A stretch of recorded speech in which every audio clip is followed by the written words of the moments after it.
এই তারেক রহমান একটা কুলাঙ্গার, একটা বাস্টার্ড।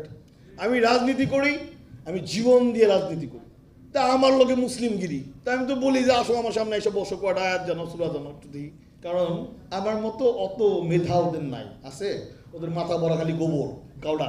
বাংলাদেশের যা ইতিহাস, সব জাতির পিতা বঙ্গবন্ধুর ইতিহাস, আর কোনো ইতিহাস নেই।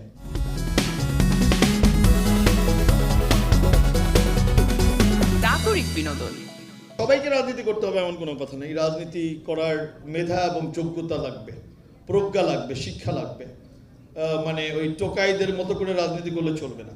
এই বাংলাদেশকে এগিয়ে নিয়ে যাওয়ার জন্য বঙ্গবন্ধু কন্যা শেখ হাসিনার মতো যোগ্য নেতৃত্ব লাগবে। আদারওয়াইজ বেগম জিয়ার মতো নেতৃত্ব দিয়া চলবে না। ঠিক না বে ঠিক? সঠিক। তবে আমি দোয়া করি আল্লাহ তাআলা তাকে সুস্থ করুক। আমরা তাকে অনেক সমালোচনা করছি, কারণ সমালোচনা করার মতো বহু কাজ উনি করছেন। চুরি, দুর্নীতি, মামলা খাইছেন, মেলা জেলও খাটছেন। আমাদের নেত্রী মাননীয় প্রধানমন্ত্রী তাকে দয়া করে গুলশানের বাসায় থাকতে দিচ্ছে। এখন আবার সে কয় আমি লন্ডন যাবো, মানে ওই যে কয় যে থাক, বসতে দিলে শুইতে যায়, শুইতে দিলে বলে যে এই বাড়ি থেকে আমি যাবো না, এই বাড়ি লিখে দাও আমারে। তো বেগম জিয়ার হয়েছে ওই দশা।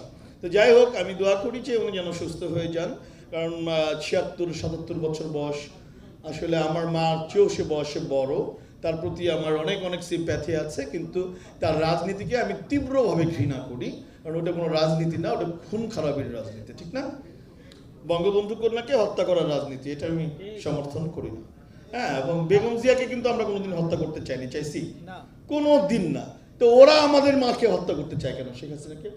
এই তারেক রহমান একটা কুলাঙ্গার, একটা বাস্টার্ড। ওর বাপ ছিল এক খুনি, ও এক খুনি বুঝছে। লন্ডনে বসে লম্বা লম্বা লেকচার দেয়। আমার মনে হয় যে কবে যে একটা চট থাপ্পড় খাবে, খাইছে অলরেডি, আরও খাবে আর কি।